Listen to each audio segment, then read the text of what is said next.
BRS పనైపోయిందని సొంత party నేతలే ప్రచారం చేయడంపై కేసీఆర్ ఆగ్రహం వ్యక్తం చేశారు. అందుకే 10 మంది ఎమ్మెల్యేలు పార్టీ మారారని చెప్పారు. కొందరు నేతలు భ్రమంలో నుంచి బయటకు రావాలని కేసీఆర్ చురకలంటించారు.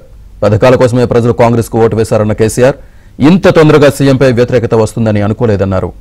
త్వరలో ఉప ఎన్నికలు వస్తాయని సిద్ధంగా ఉండాలంటూ కేసీఆర్ నేతలకు దిశానిర్దేశం చేశారు.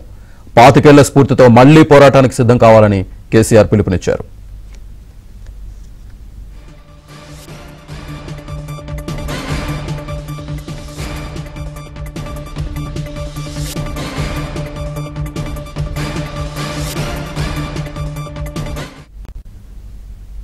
పథకాల కోసమే ప్రజలు కాంగ్రెస్ కు ఓటు వేశారన్న కేసీఆర్ ఇంత తొందరగా సీఎంపై వ్యతిరేకత వస్తుందని అనుకోలేదన్నారు.